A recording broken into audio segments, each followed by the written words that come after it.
Hi friends, welcome back to our channel. இன்னைக்கு நம்ம பார்க்க போற இந்த அப்டேட்ல TNPSC Group 4 எக்ஸாமினேஷன்ல CV லிஸ்ட்ல வந்து செலக்ட் ஆனவங்கல வந்து டாக்குமெண்ட் வந்து அப்லோட் பண்ண சொல்லி ஆன்லைன்ல சொல்லியிருந்தாங்க. அதை சரியா வந்து அப்லோட் பண்ணாதவங்களுக்கு மறுபடியும் மீண்டும் வந்து ஒரு வாய்ப்பா வந்து அப்லோட் டாக்குமெண்ட் அப்படிங்கிற கான்செப்ட்ல மறுபடியும் நீங்க டாக்குமெண்ட் வந்து அப்லோட் பண்ண சொல்லி வந்து டிசம்பர் 21ஆம் தேதி வரைக்கும் டைம் கொடுத்திருக்காங்க. சோ நீங்க இது வரைக்கும் டாக்குமெண்ட் வந்து அப்லோட் பண்ணாம இருந்தீங்கன்னா இன்னைக்கு வந்து பண்ணிக்கோங்க. இப்போ நம்ம பார்க்க போற அப்டேட்ஸ்ல இந்த டாக்குமெண்ட்ஸ்லாம் வந்து கரெக்ட்டா தான் நீங்க அப்லோட் பண்ணிருக்கீங்களா அப்படிங்கறத ஒன்ஸ் வந்து எப்படி செக் பண்றது அப்படிங்கற பத்தி இந்த வீடியோல இருந்து பார்க்க போறோங்க. வீடியோ வந்து ஸ்கிப் பண்ணாம ஃபுல்லா பாருங்க. இது சம்பந்தமா நிறைய பேர் வந்து நம்ம கமெண்ட்ஸ்ல வந்து கேட்டுட்டு இருக்கீங்க.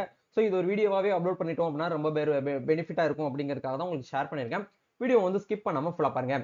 வீடியோக்குள்ள போறதுக்கு முன்னாடி இப்பதான் நம்ம சேனலை நீங்க ஃபர்ஸ்ட் டைம் பாக்குறீங்க அப்படின்னா இந்த வீடியோக்கு கீழே இருக்கக்கூடிய ரெட் கலர் சப்ஸ்கிரைப் பட்டனையும் பக்கத்துல இருக்கக்கூடிய அந்த பெல் பட்டனை கிளிக் பண்ணி ஆளுங்கிறத நம்பல் பண்ணி வச்சுக்கோங்க. நம்ம சேனல்ல இருந்து போஸ்ட் பண்ணக்கூடிய ஒவ்வொரு லேட்டஸ்ட் அப்டேட்ஸும் ஈஸியா நீங்க மிஸ் பண்ணாம பார்த்து தெரிஞ்சுக்க முடியும். சரி வாங்க இப்ப நம்ம டைரக்டா வீடியோக்குள்ள போகலாம். ஓகே, முதல்ல நீங்க first of all TNPSC website வந்து லாகின் பண்ணி வச்சுக்கோங்க. ஒன் டைம் ரிஜிஸ்ட்ரேஷன் லாகின் பண்ணீங்கன்னா உங்களுக்கு இந்த இடத்துல கரண்ட் அப்ளிகேஷன் ஒரு பேஜ் வந்து கொடுத்துருப்பாங்க. இந்த பேஜை கிளிக் பண்ணீங்க அப்படின்னா டிஎன்பிஎஸ்சி குரூப் 4 நோட்டிபிகேஷன் அப்படிங்கிறது வந்து பாத்தீங்கன்னா ஃபர்ஸ்ட் நோட்டிபிகேஷன் 2024 அதான் ரிலீஸ் பண்ணியிருந்தாங்க. அதுக்கு நேரே இருக்கக்கூடிய இந்த இடத்துல வியூ டாக்குமெண்ட் அப்படிங்கிற இந்த ஆப்ஷனை வந்து கொடுங்க. கொடுத்தீங்கன்னா இது வரைக்கும் நீங்க என்னென்ன சர்டிபிகேட்ஸ்லாம் ஆன்லைன்ல வந்து அப்லோட் பண்ணிருக்கீங்களோ அது எல்லாமே உங்களுக்கு இந்த இடத்துல on screen certificate verification method மூலியமா உங்களுக்கு ஷேர் பண்ணிருப்பாங்க. எந்த டேட்ல நீங்க அப்லோட் பண்ணீங்க, எந்த டைமிங்ல அப்லோட் பண்ணீங்கன்னு சொல்லிட்டு கொடுத்துருப்பாங்க.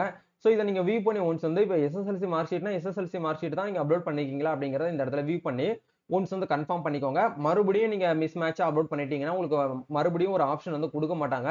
நீங்க நெக்ஸ்ட் கவுன்சிலிங் போறதுக்கு உங்களுக்கு வந்து ரொம்பவே சிக்கலாயிரும். சரிங்களா? அதனால இன்னைக்கு தான் லாஸ்ட் டேட். இது யாரெல்லாம் பண்ணணும் அப்படின்னா அப்லோட் லிஸ்ட்ல உங்களுடைய நம்பர் வந்து வந்துருச்சு அப்படின்னா கண்டிப்பா நீங்க என்ன பண்ணணும்னா மறுபடியும் டாக்குமெண்ட் வந்து அப்லோட் பண்ணணும். இது எல்லாமே ஒன்ஸ் வந்து அப்லோட் பண்ணதுக்கு அப்புறம் நீங்க கரெக்டா வந்து அப்லோட் பண்ணதுக்கு அப்புறம் கீழ இருந்து பிரிண்ட்னு ஒரு ஆப்ஷன் வந்து இருக்கும். இது எதுக்காக இந்த ஆப்ஷன் கொடுத்திருக்காங்கன்னா நீங்க எல்லா டாக்குமெண்ட்ஸுமே கரெக்டா தான் அப்லோட் பண்ணிருக்கீங்க அப்படிங்கிற ப்ரூஃப் பண்றதுக்காக தான் வந்து பாத்தீங்கன்னா என்ன பண்ணிருக்காங்க அப்படின்னா அக்னாலஜ்மெண்ட் வந்து கொடுத்திருக்காங்க.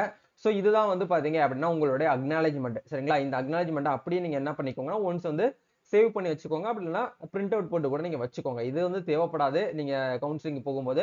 இருந்தாலும் வந்து பாத்தீங்கன்னா ஒன்ஸ் நீங்க என்ன பண்ணிக்கோங்கன்னா சேவ் பண்ணி வச்சுக்கோங்க. இதுதான் இப்போதைக்குன்னு வந்திருக்கக்கூடிய அப்டேட்ஸ். சோ திரும்பவும் சொல்றேன், நீங்க அப்லோட் லிஸ்ட்ல உங்களுடைய நம்பர் வந்துச்சு அப்படின்னா இன்னைக்கு தான் லாஸ்ட் டேட். இன்னைக்கு ஈவினிங் 6:00 கூட உங்களுக்கு டைம் கொடுத்திருப்பாங்க. அதுக்குள்ள நீங்க ஏதாச்சும் வந்து சேஞ்சஸ் பண்ணணும், ஏதாச்சும் வந்து மாத்தி கீத்தி பண்ணிட்டீங்க அப்படின்னா நீங்க போயிட்டு ஒன்ஸ் என்ன பண்ணிக்கோங்கன்னா சேஞ்சஸ் வந்து பண்ணிக்கோங்க. இதுக்கப்புறம் உங்களுக்கு வந்து டைம் வந்து கொடுக்க மாட்டாங்க. இது எல்லாமே பண்ணி முடிச்சுட்டு கொஞ்சம் வெயிட் பண்ணிக்கோங்க. ஜனவரி மந்த் வந்த உடனே உங்களுக்கு என்ன பண்ணுவாங்கன்னா கவுன்சிலிங் வந்து ஸ்டார்ட் பண்ணிடுவாங்க. கவுன்சிலிங்க்கு எந்த டேட்ல எந்த டைமிங்க்கு நீங்க வரணும் அப்படிங்கிற எந்த வேலை டேட் அப்படிங்கிறது எல்லாமே உங்களுக்கு என்ன பண்ணுவாங்கன்னா அவங்க அபிஷியலா வந்து உங்களுக்கு இமெயில் மூலியமாகவும் எஸ்எம்எஸ் மூலியமாகவும் மட்டுமே வந்து தெரியப்படுத்துவாங்க. போஸ்ட் மூலியமா எந்த ஒரு போஸ்ட்டும் வராது அப்படிங்கறத சொல்லிட்டாங்க. சோ கண்டிப்பா இந்த வீடியோ உங்களுக்கு ரொம்பவே ஹெல்ப்ஃபுல்லா இருக்கும்னு நினைக்கிறேன். இந்த வீடியோ பிடிச்சிருந்தா லைக் பண்ணுங்க, ஷேர் பண்ணுங்க, கமெண்ட் பண்ணுங்க. நம்ம நெக்ஸ்ட் ஒரு அப்டேட்ல மீட் பண்ணுவோம். தேங்க்யூ.